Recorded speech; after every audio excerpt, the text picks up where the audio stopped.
So let's move ahead with the Archimedes principle. And it states that when an object is immersed, maybe partially or completely inside the liquid, there is an upthrust acting on the body.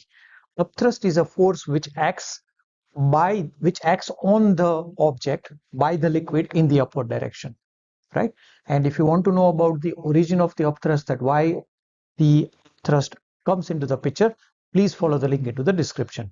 Now the value of that upthrust is equal to the weight of the liquid displaced, or it is equal to the difference in weight, that is weight in air minus the weight in the liquid. Weight in liquid is also known as the apparent weight, right?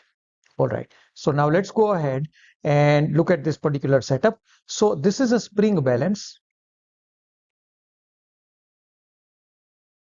It measures the weight of the body. Where? In the air. So right now, this is the object. This is the object. It's an heavy object. Say, for example, it's a piece of iron, right? And this is a Eureka can. It's simply a can with a nozzle on it, and you can maximum fill the liquid till here, right? You may use water or any other liquids, that doesn't matter. This is a weighing balance. This is a weighing balance. This is an empty container. Empty container. Now, the moment you lower this particular piece of iron or whatever object is, this is inside, like this one, you can see that the weight decreases, right? The spring balance measures less weight. So we call this 4 Newton as the weight in air. I'm going to use WA as the symbol. This 1 Newton as WL, that is the weight in the liquid. Then I'm going to use FB as the upthrust, because when the object is inside the liquid, there is an upward force by the liquid, that is FB, right? And the last but not the least, the liquid which flows out of the container like this, and this liquid which is collected is known as displaced liquid. And we may use weight of the displaced liquid, WDL, that is the weight of this liquid, right? Now, what does Archimedes principle state? Archimedes principle states that this upthrust which is acting on the object, that is equal to weight in air minus the weight in liquid, that is also equal to the weight of displaced liquid, LD or DL, weight of displaced liquid. So this is what is the Archimedes principle formula, and we are going to see how, correct? So here we have a picture in which I'm going to call this as WA, weight in the air. Now this is WL, correct? So definitely there is an upward force acting on it, that is FB, correct? And this is clearly visible, that suppose there is an object whose force is 4 Newton in the downward direction. But now in liquid, it shows only 1 Newton in the downward direction. That means how much force is acting in the upward direction? 3 Newtons. So you can visualize this particular object like this one. This 4 Newton down in the liquid and 3 Newton up. So the resultant weight itself is 1 Newton, that is being displayed by the spring balance. Correct? Okay.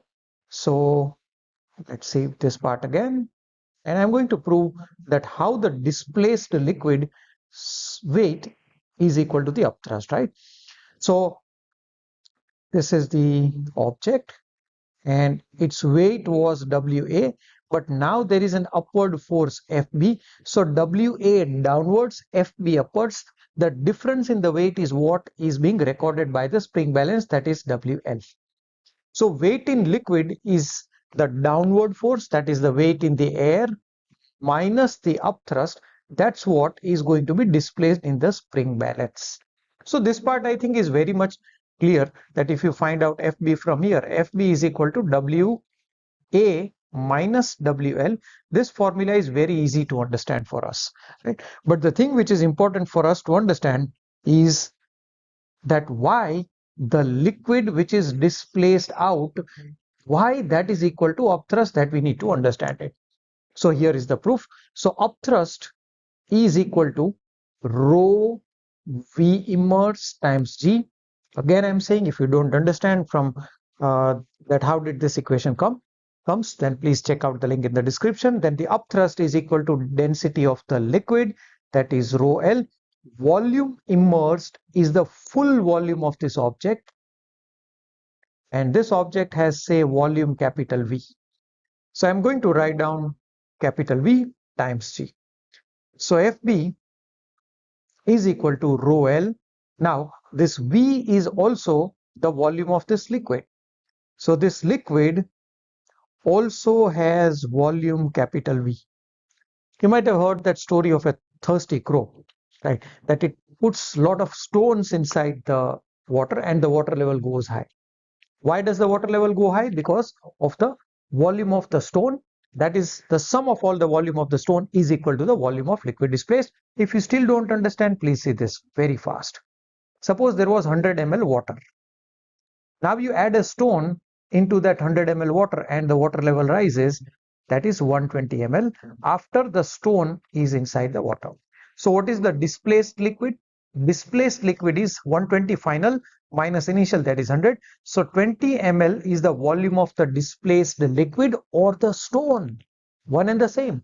That's why I'm saying over here the volume of the displaced liquid, which I am showing by black color over here, is same as the volume of this particular object, which is shown over here. Both of them are the same, right? So I'm going to write down this is volume of the liquid displaced, or dl, times G. Correct. Now what is this one? Density times the volume. Density of the liquid times volume of the liquid, that is equal to mass of the displaced liquid times G, and that is equal to weight of the displaced liquid, mg, right? So here we prove the Archimedes principle. Okay, let's move ahead. The law of flotation, mostly confused by a lot of students, right? Please understand this very well, that the weight of the liquid displaced by its immersed is equal to the total weight of the body. Basically, this is an extension of the Archimedes principle. Let's understand with an example. So here there is a block of wood which is floating on the surface of a liquid, say water, right? So let me call this as water. And you can see that when something is floating, some part of that object will be inside the liquid. So I'm going to shade this one. This is the part of the body which is inside the liquid, correct? And its center, the center of the immersed part of the body, is known as center of buoyancy.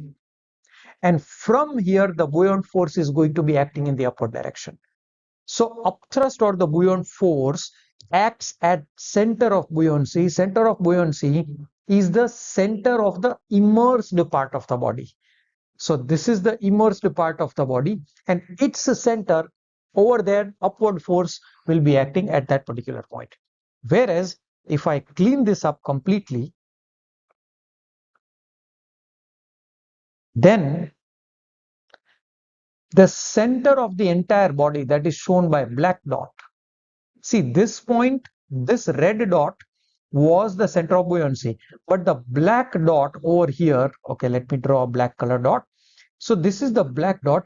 It is the center of the whole body. So this is your whole body, and its center is known as center of gravity, from where the weight is going to act in the downward direction. So center of buoyancy, upthrust upwards, the center of gravity, weight downwards. Okay, fine. Now, if an object is floating, how many objects are acting on it? Two.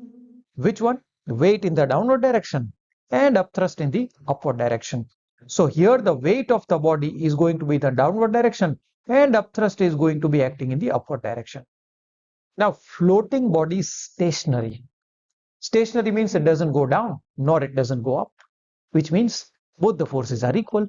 So the weight of whole body is equal to the upthrust. Very easy. Most of the students, what they do mistake over here is the following. They only look at the immersed part of the body, and they consider and they say that the immersed part's weight is balanced by upthrust. And if in that case, who will balance the top part of the object's weight? So when a ship is floating on the water, whole ship's weight, entire weight of the ship, inside part, outside part, total weight of the ship is balanced by upthrust.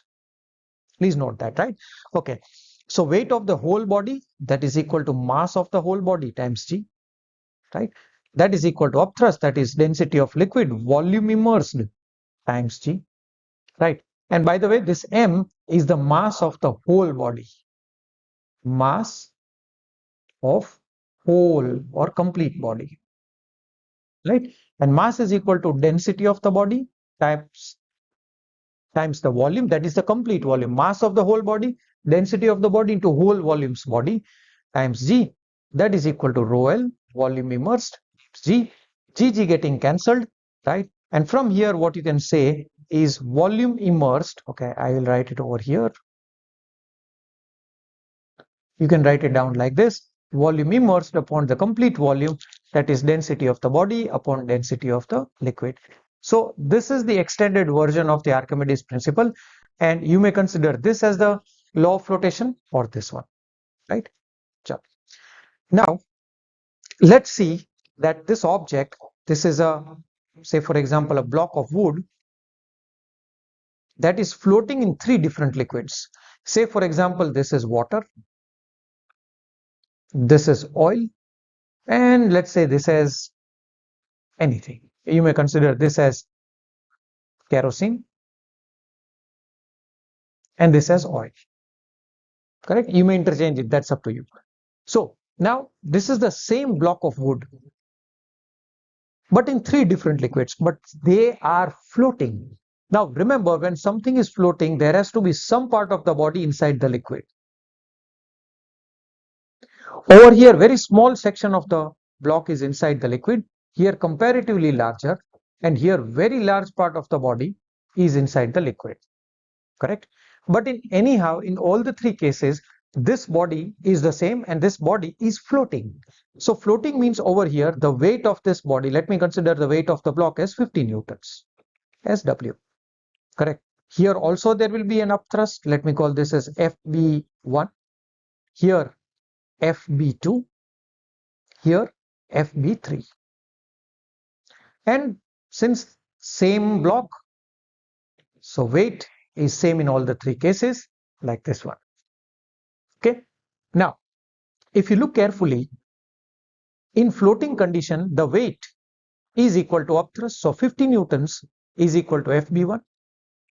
Here also 50 Newton is equal to FB2. Here also 50 Newton is equal to FB3. That means if a same body is floating in 10 different liquids, the upthrust exerted by all the liquids will be the same. Please do not get confused. What is difference in the diagram is the immersed volume. Now let's see this. If I say the upthrust in all the liquids is the same, that means constant. So upthrust is equal to density of liquid, volume immersed times G, that is constant. Now this cannot change. So that means if rho L is larger, volume immersed has to be smaller. Then and only then the product is going to remain constant. So if you keep on increasing the density of liquid, volume immersed will be less. And where the volume immersed is less? In the first case, over here.